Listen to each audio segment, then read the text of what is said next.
Hi, എല്ലാവർക്കും നമസ്കാരം. പുതിയൊരു വീഡിയോയിലേക്ക് സ്വാഗതം. സെൻട്രൽ ഗവൺമെന്റിന്റെ അണ്ടറിലുള്ള agricultural and processed food products export development authority ഇപ്പോൾ പുതിയ ജോലി അവസരമുണ്ട്. വന്നിരിക്കുന്ന നോട്ടിഫിക്കേഷന്റെ കംപ്ലീറ്റ് ഡീറ്റെയിൽസ് നോക്കാം. അസിസ്റ്റന്റ് ജനറൽ മാനേജർ ഫിനാൻസ്, 35 വയസ്സാണ് ഏജ് ലിമിറ്റ്. ഗ്രൂപ്പ് എ പോസ്റ്റാണ് ഒരു വേക്കൻസിനുള്ളത്. ക്വാളിഫിക്കേഷൻ വരുന്നത് post graduate degree in finance or financial management or MBA in finance, അല്ലെങ്കിൽ ചാർട്ടേഡ് അക്കൗണ്ടൻസി ഫ്രം ICAI. ഇതിൻ്റെ കൂടെ തന്നെ 5 ഇയർ എക്സ്പീരിയൻസ് ഉണ്ടായിരിക്കേണ്ടതാണ്. അസിസ്റ്റന്റ് മാനേജർ 30 ഇയേഴ്സ് ആണ് maximum age limit. Group B പോസ്റ്റാണ്, 2 വേക്കൻസിയാണുള്ളത്.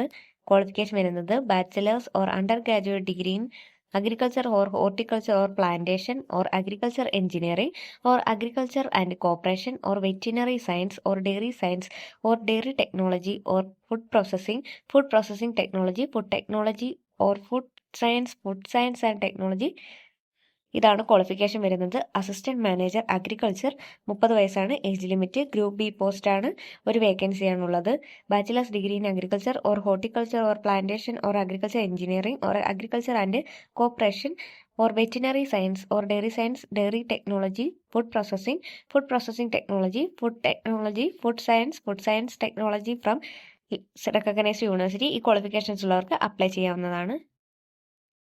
SC, ST, OBC, PWD, ex servicemen കാൻഡിഡേറ്റ്സിനെല്ലാം age relaxation ലഭിക്കുന്നതാണ്. Written test ഉണ്ടായിരിക്കുന്നതാണ്. റിട്ടേൺ ടെസ്റ്റ് പാസ്സാവുന്നവർക്ക് ഇൻ്റർവ്യൂ ഉണ്ടായിരിക്കുന്നതാണ്. ഇൻ്റർവ്യൂവിന് 40 മാർക്കായിരിക്കും. അപേക്ഷ അയക്കാനുള്ള അവസാന തീയതി 22 ജൂൺ 2026. താല്പര്യമുള്ളവർ അപ്ലൈ ചെയ്യുക. ഇതുപോലെയുള്ള ജോബ് അപ്ഡേറ്റ്സിനായി ചാനൽ ഇപ്പോൾ തന്നെ സബ്സ്ക്രൈബ് ചെയ്യൂ. മറ്റൊരു വീഡിയോയുമായി കാണുന്നതുവരെ നന്ദി.